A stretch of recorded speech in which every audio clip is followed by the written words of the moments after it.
పంచపరివర్తనలోని మొదటి అంశం సామాజిక సమరసత. సామాజిక సమరసత హిందూ సమాజం యొక్క సహజ లక్షణం. దాని మూలతత్వాల ఆధారంగా సమాజ ఆచరణ సహజంగా ఉండేది. కానీ కాలక్రమేణా వివిధ అంతర్గత, బాహ్య కారణాల వల్ల అందులో వికృతి ప్రవేశించింది. లోపాలు ఉత్పన్నమయ్యాయి. మారిన రూపంలో కులం పేరుతో సామాజిక వివక్ష, దురాచారాలు చాలా కాలం కొనసాగాయి. దీనివల్ల సమాజంలోని కొన్ని వర్గాలు నిరంతరం వేధింపులకు గురయ్యాయి. నేడు ఇది హిందూ సమాజం త్యజించవలసిన చెడుగా మారింది. దీనిని నిర్మూలించడం అత్యంత అవసరం. ఇటువంటి వివిధ చెడులు, దురాచారాలు, వికృతులు, లోపాలను సమగ్రంగా సరిదిద్దే ఉద్దేశ్యంతో మన దేశంలో సాధుసంతులు, మహాత్ములు మొదలైన వారు వివిధ కాలాలలో నిరంతరం ప్రయత్నించారు. ఈ దిశలో ఆదిశంకరులు, సంత్ రవిదాస్, సంత్ తుకారాం, నారాయణ గురు, సావర్కర్, బాబాసాహెబ్ భీమ్రావ్ అంబేద్కర్, మహాత్మా గాంధీ, పండిత్ మదన్ మోహన్ మాలవ్య మొదలైన వారు చేసిన ప్రయత్నాలన్నీ ప్రశంసనీయమైనవి. శ్రీ గురునానక్ దేవ్ గారితో సహా ఇతర సిక్ గురువులు, రామానుజాచార్యులు, భగవాన్ బుద్ధుడు, భగవాన్ మహావీరుడు వివక్షను తప్పుపట్టారు. దానిని తొలగించమనే చెప్పారు. ఆధునిక కాలంలో సమాజానికి ఈ వివక్ష అనే చెడు నుండి విముక్తి కల్పించే కార్యంలో డాక్టర్ బాబాసాహెబ్ అంబేద్కర్ సహకారం ముఖ్యమైనది. మహాత్మా గాంధీ హరిజన సంబోధనతో చేసిన ప్రయత్నం, స్వాతంత్ర్య వీర సావర్కర్ అందరికీ మందిర ప్రవేశ ఉద్యమాలు ఆ దిశలో సాగినవే. సామాజిక సమరసత మనకు ఒక ముఖ్యమైన లక్ష్యం. దీనికోసం మనం హిందూ ధర్మం లేదా భారతీయ దృక్పథాన్ని అర్థం చేసుకోవాలి. దాని ప్రకారం జడ చైతన్యం, అన్నింటిలోనూ ఈశ్వరుడు ఉన్నాడు. ప్రతి వ్యక్తి, ప్రాణి, పశుపక్షి, చివరికి జడ వస్తువులలో కూడా ఈశ్వరుడు ఉన్నాడు. మనం కొత్త వాహనం కొంటాం, దానిని పూజిస్తాం కూడా. కానీ అది జడ వస్తువు. అందుకు ఉదాహరణ ఇదే. మనం నదులను పూజిస్తాం, చెట్లకు నీరు పోస్తాం, వాటిని కూడా పూజిస్తాం. ఈశావాస్యమిదం సర్వం యత్కించ జగత్యాం జగత్ అనగా జడ చైతన్య ప్రాణులతో కూడిన ఈ సమస్త సృష్టి పరమాత్మ తత్వంతో వ్యాపించి ఉంది. జగత్తులోని ప్రతి వస్తువు ఈశ్వరుని అంశమే. అది కొన్నిసార్లు వ్యక్తమవుతుంది, మరికొన్నిసార్లు వ్యక్తం కాదు. దుష్టులు కూడా ఈశ్వరుని అంశాలే, కానీ వారిలో దైవత్వం వ్యక్తం అవ్వదు. సమస్త సృష్టి ఒకే తత్వం నుండి ఉద్భవించిందని మనం నమ్ముతాం. అప్పుడు ఈ హెచ్చుతగ్గులు, అంటరానితనం యొక్క అర్థం ఏంటనేది కానీ మానవ నిర్వాహిత వ్యవస్థ కావడంతో అందులో అనేక మూఢనమ్మకాలు పుట్టుకొచ్చాయి. దాని స్వభావం వికృతమైనది. వృత్తి ఆధారంగా కొన్ని కులాలు ఏర్పడ్డాయి. అవి మనిషి గుణ కర్మలపై ఆధారపడి ఉండేవే కానీ పుట్టుకపై కాదు. భగవాన్ శ్రీకృష్ణుడు శ్రీమద్ భగవద్గీతలో 4 వర్ణాలు గుణ కర్మల ఆధారంగా ఉన్నాయని, పుట్టుక ఆధారంగా కావని చెప్పారు. పుట్టుక ఆధారిత వివక్ష భారతదేశ ధర్మ గ్రంథాలలో ఎక్కడా వ్రాయబడలేదు. ఏ పని గొప్పది లేదా తక్కువది కాదు. ధర్మానికి అనుగుణంగా సమాజ హితం కోసం చేసే ప్రతి కార్యం సత్కర్మే అవుతుంది. దీనికి విరుద్ధమైన కార్యం అధర్మం అవుతుంది. శారీరక శ్రమతో కూడుకున్న పనులు కూడా బౌద్ధిక సామర్థ్యంతో కూడిన పనులంతా ముఖ్యమైనవి, శ్రేష్టమైనవి. ఫలానా కుటుంబంలో పుట్టిన వారు ఆ కుటుంబానికి సంబంధించిన పనినే చేయాలనే వికృతి మధ్య కాలఖండాలలో మన సమాజంలో ప్రవేశించింది. ఉదాహరణకు, నేత పనివారు కొడుకు నేత పనివాడు, రైతు కొడుకు రైతు, పూజారి కొడుకు పూజారి, ఇలా. దీనితో పాటు హెచ్చుతగ్గుల వికారం కూడా సమాజంలోకి వచ్చి చేరింది. ఈ కారణంగా కొంతమందికి నిర్దిష్ట ప్రదేశాలలో ప్రవేశం నిషిద్ధం చేయబడింది.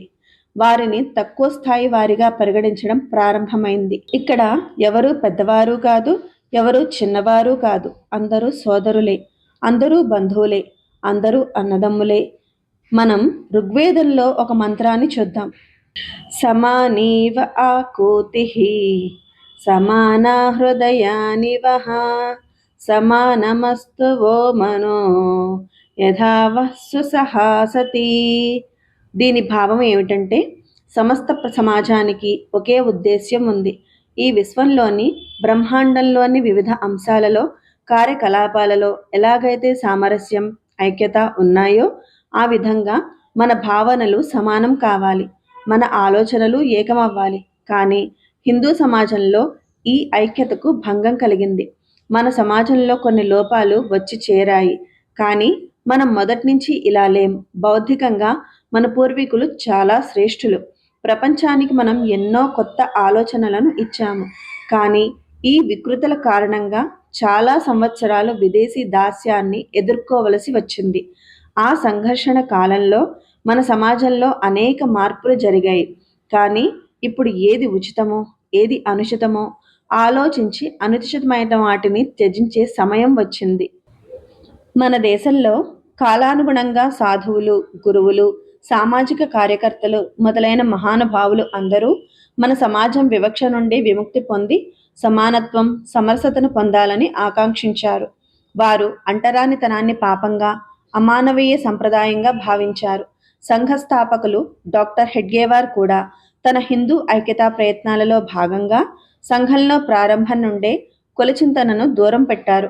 రాష్ట్రీయ స్వయం సేవక్ సంఘ్ 3వ సరసంఘచాలక్ బాబా బాలా సాహెబ్ దేవరస్ తన లోతైన సంవేదనాత్మక అనుభూతి కారణంగా స్పష్టమైన మాటలలో అంటరానితనం పాపం కాకపోతే ప్రపంచంలో మరేదీ పాపం కాదు అని ఒక సందర్భంలో చెప్పడం జరిగింది.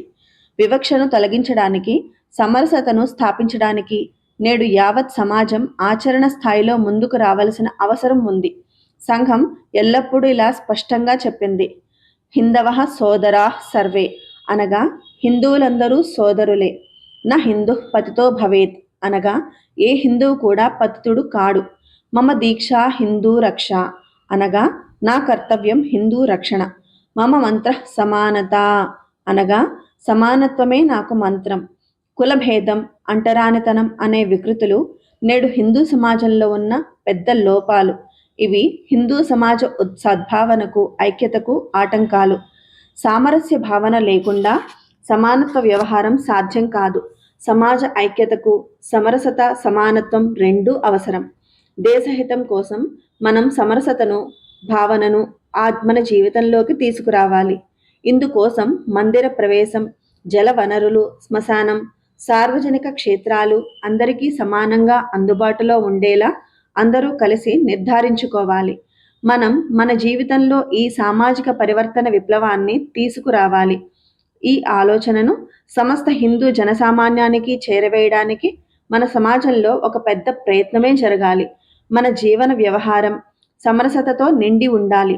మన పిల్లలకు కులం, వర్గం, అంటరానితనం గురించి బోధించి వారి మనస్సులో ఇతరుల పట్ల భేదభావనను సృష్టించకూడదు.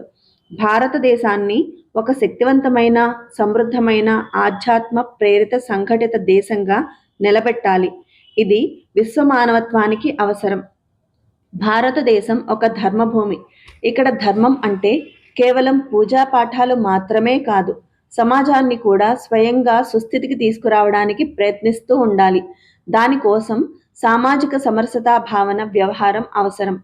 ఒక సమూహానికి మరో సమూహంతో అనవసరంగా ఘర్షణ జరుగుతూ ఉంటే పరస్పర దూరం పెరిగిపోతుంది, ద్వేషం వ్యాపిస్తుంది, హింస పెరుగుతుంది. అందువల్ల సోదరభావం ఆధారంగా సమాజాన్ని సుస్థితికి తీసుకురానిదే ధర్మస్థాపన చేయడం సాధ్యమే కాదు. భగవాన్ శ్రీరాముని జీవితంలో అన్ని రకాల వ్యక్తులు ఉన్నారు. వారు వనవాసి రాజైన నిషారదరాజు కానివ్వండి, లేదా నావికుడైన కేవటుడు కానివ్వండి, అడవులలో ఉన్న హనుమంతుడు లేదా సుగ్రీవుడు కానివ్వండి, వారందరితో శ్రీరాముని భావనాత్మక వ్యవహారం స్మరించుకుంటూ ఉంటాము. భగవాన్ శ్రీరాముడు శబరి ఎంగిలి పండ్లను తినడం, శ్రీకృష్ణుడు తన నిరుపేద మిత్రుడు సుధాముడితో విడదీలేని స్నేహ ప్రసంగం, ఇలాంటి భావపూర్ణ, ప్రేరణాత్మక ఘట్టాలను ఎవరు మరువగలరు? అందువల్ల మనం మన ధర్మంలోని ఈ సందేశాలను అర్థం చేసుకుని నేటి యుగంలో ఏం చేయాలో, ఎలా చేయాలో కాలానుగుణంగా నిర్ధారించుకోవాలి. ధర్మస్థాపన కోసం మన జీవితంలో సామాజిక సమరసత వ్యవహారం ఎంతైనా అవసరం. సమరసత నిర్మాణం కోసం మనం చేయదగ్గ పనులు ఏవైనా ఉన్నాయా అని మనం చూసుకుంటే, మన దైనందిన జీవితంలో మన చుట్టూ పనిచేసే వారందరి పట్ల మన ప్రవర్తన స్నేహపూర్వకంగా ఉండాలి. ఎవరితోనూ వారి కులం లేదా వృత్తి ఆధారంగా భిన్నంగా ప్రవర్తించకూడదు. పేదవారైనా, ధనవంతులైన అందరినీ సమానంగా గౌరవించాలి. సంక్రాంతి, దీపావళి మొదలైన పండుగలకు, ఇంట్లో శుభకార్యాలకు మన ఇంటితో సంబంధం ఉన్న అన్ని వృత్తుల వారిని, మనకు సహాయపడేవారిని గౌరవపూర్వకంగా ఇంటికి ఆహ్వానించాలి. మనము వారి ఇళ్లకు వెళ్తూ ఉండాలి. మన మిత్రులలో అన్ని వర్గాల ప్రజలు సహజంగా ఉండాలి. మన ఇంట్లో కేవలం మన కులం సంబంధించిన వ్యక్తులవే కాక మహాపురుషులందరి ఫోటోలు ఉండాలి. గుడి, జలవనరులు, శ్మశానం వంటి సార్వజనిక స్థలాలు అందరికీ సమానంగా అందుబాటులో ఉండాలి.